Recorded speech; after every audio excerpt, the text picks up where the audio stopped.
First, we just want to give a big thank you to the Rooney family, Mr. Omar, and Coach Tomlin for giving me this opportunity just to, bring my talents and showcase my skill set to the AFC North. Questions?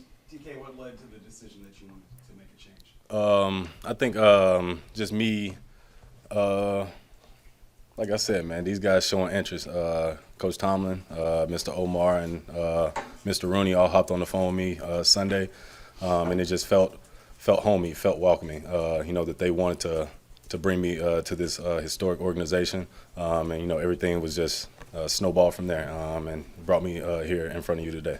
DK, the AFC North is known as a top physical division. How do you feel like you fit into that? I think my play style just speaks, to all those words that you just said. I'm a physical receiver. Big shout out to my pops, who was an old lineman in this league for a little bit. So he instilled that in me, and I just try to play the game a different way. Just God blessed me with the talents and with this opportunity. So I'm not going to take it for granted. DK, in terms of your decision to extend your contract as long as you did here, what questions did you ask about the state of the quarterback position, and what were you told that made you feel comfortable in doing that? Right. Like I said, man, when I hopped on the phone with those three great gentlemen, they made me felt welcome first off, and then secondly, they made me feel like they had the right decision, with who was going to be throwing me the football. And I'm not making a decision in the quarterback room, so I'm just going to try to do the best of my abilities to help whoever they have out there throwing the football. So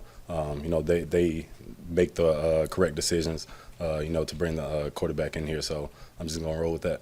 When you made the request for a trade, did you hope or have an idea that the Steelers might be interested? And kind of what was your reaction when you found out for the first time that was an option and was in play? Yes, man. I felt ecstatic just to hear about the Steelers because I thought back to the meeting me and Coach Tomlin had at the 2019 Combine, and he just always spoke volumes into me and spoke of my play style in college and just being in the league and going up to him before or after a game, and he kept that same rapport with me, and it just felt like the right decision for me. What do you remember about that meeting? Did you think that you were going to end up in Pittsburgh back then? Everything comes full circle, in this league or, in life. And it just felt right, just hearing his voice again and, just seeing that same excitement from the Combine to 6 years later. He sees the type of player that I am. He's a football guru. He watches film, and, my play style, I think jumps off the tape to him. So, just to be in the same realm or organization to where I felt wanted, was a big plus. You played with some good receivers, previously some very good ones. What's the dynamic when you have multiple guys that want the ball, and how do you envision it working out with George Pickens? Yes, sir. Football is the ultimate team game, first off. So, you shouldn't be on a team if everybody doesn't want the football. I will say that. And just to come into this organization, just to know George from the little conversations that we had in passing, great player.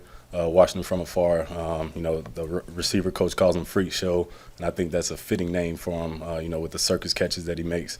But I'm just here to, try to instill any wisdom or, any knowledge that he allows me to, and, vice versa. I feel like it's some things that I can learn from him that he does. And like you said, I play with great receivers like Tyler Lockett, Freddie Swain, Josh Gordon was on the team my rookie year, so I've been around some very talented receivers to where I know how to take a backseat and learn from guys like that, and willing to do the same if the case may be that here. DK, what kind of conversations have you had with joining the Steelers about the importance of being a leader for this offense and this team? I don't think many conversations needed to be had. Like I said, Coach Tomlin watched enough film to where he recognized the player that I am first, and the leadership skills will come, as they need to be. But we're here to win games. We're here to, win as many games as we can. So, that's why I'm here. Did you try to barter for number 14, and why did you? No, sir. He's been here. He's made a staple in the number 14. I'm not trying to, take away from, anybody's legacy. Just trying to help build mine. But what about 4? Does that have any significance? Oh, no, sir. It just looked good. Did you seek any advice from Russ about what it was like here, and what sort of feedback did you get from him about being a Steeler and about his future here? Well, we haven't talked about his future, number one, but talked to Russ yesterday. Proposed my fiance, and he was the one that connected us. So he was just telling me congratulations, giving us a congratulations on that. But last year, I think like halfway through the season, me and Russ had a conversation about how it was living here, and he just told me that I would love it here, and I'm waiting to find that out. You proposed yesterday? Yes, sir. She right there. Hold it, rock up, baby. Yeah. Yes, Where did you propose? Did you propose back in Seattle, here? No, her and her my family and her family was in Houston. It was my sister's spring break, and just thought about getting the whole family together just for a big kumbaya and joining our families, with the ring. They got Well, good. Thank you. Know? I mean, how far in advance were you planning? Was this like before the trade request and everything? Oh yes, ma'am. Well, I tried to last year, but she's a singer, and her work kind of conflicted with the schedule. So just tried to take an approach to where a schedule couldn't matter. So I started sending her flowers with a story, and then the last letter on the flower was, "Will you marry me?" And she said yes. So DK, how would you describe what this week has been like? Starting with Sunday, great. I mean, I don't know too many more words other than great. It's just a big blessing just to, come to a new home. Not discrediting anything from the Seahawks organization, because they gave me a chance to become who I am in this league, and I just thank them for that. But found a new home here. Found a new fiance, and everything is just falling in line, just the way God planned it for it to be, and I'm just excited to continue to move forward with it. DK, did you have a chance to watch the Steelers previously? What are your thoughts about how they play, and what have they told you about the style they want to play? I played against them, so I see the type of style that they play. They're a tough team, tough tackling team, and they're very disciplined from being on the opposite side of them. But just to be in the same locker room as some of those guys, it feels good.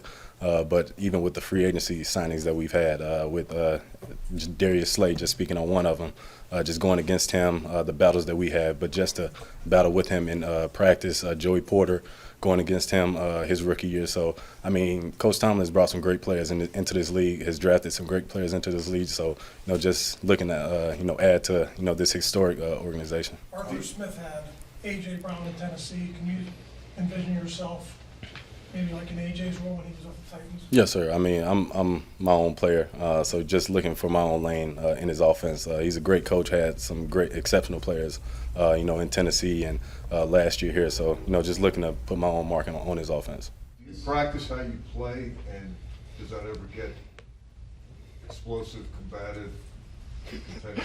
No, sir. You got to learn how to practice against your teammates, man. I try to give my teammates the best look possible. So on Sunday, they're ready, to go against somebody else. So the hard work is already done during practice. What's the biggest thing you're proud of how you developed as far as part of your skill set over your career so far? I just think the way that I play, it just jumps off the tape, and I've just consistently put that on film, year in and year out, and I try not to have a drop off, and I'm not going to have a drop off. How are you health-wise now, and was the second half of the season struggle coming off the injury physically in that regard? Yeah, no, sir. I'm not going to step on the field if I don't feel like I can be DK Metcalf. So anytime I step on the field, you're going to get the best product that I feel like I can put on the field. But the second half of the season, I was healthy. You mentioned the history of this organization. This is one of the biggest player acquisitions in this organization's history, maybe the biggest, and they're trying to take the next step in the AFC. How do you handle those expectations or pressure or whatever you want to call it? Yeah, like you said, expectations is unneeded pressure, in my opinion. I'm just going to be myself and just try to be the best person that I can be walking into this building each day and, let the chips fall where they may. So can you clear up these perceptions that you wanted to play in a warm weather city? Yeah, man, we never said none of that. Me and my team never said, warm city, a contender, none of that, man. We just took the trade request and moved forward with the teams that really showed interest, and they showed interest from day one. And we just built on the relationship that we had from the first conversation, and here we are. Now that you're in the fold here, you've signed an extension that ties you to Pittsburgh for quite some time. Do you feel like it's your role, or do you feel like maybe you want to recruit a free agent quarterback, whether that is Russ or Aaron Rodgers, waiting on his decision? But Do you have a message to either of those guys? No, ma'am. I think, like you said, this is a historic organization. They've done the recruiting before I even got here. So, whoever wants to come here and try to win as many games as we can, they can join us. But, if not, good luck on the other side. You talked about not maybe needing to play for a team as a contender right now, but when you came into Seattle, there were a lot of guys that had Super Bowl rings. How much is that something that drives you to this day, and you're looking for in this 5 years you're here? Yes, sir. I mean, I'm the ultimate competitor, so that's the ultimate goal whenever anybody starts a season. So that goal is not gonna change just because I'm in a different uniform. I'm still gonna be trying to be the best version of myself, trying to push my teammates, push myself each day to try to get another Lombardi Trophy here with Coach Tomlin. Just to clarify, did you say you talked to George Pickens since the deal, or you just talked to him? No, sir. We just had conversations in passing. Gotcha, thanks. Anyone else? Can you just clarify again how Russ came up as was a part of this yesterday with the whole proposal thing? Yes, sir. So back in 2020, Russ connected me and my now fiance Normani, and him and his wife Sierra connected us. She was talking to her, and Russ was talking to me, and we hit it off from day one, and here we are. All right. Thank you, DK. Thank you. Thank you. Dude, come on.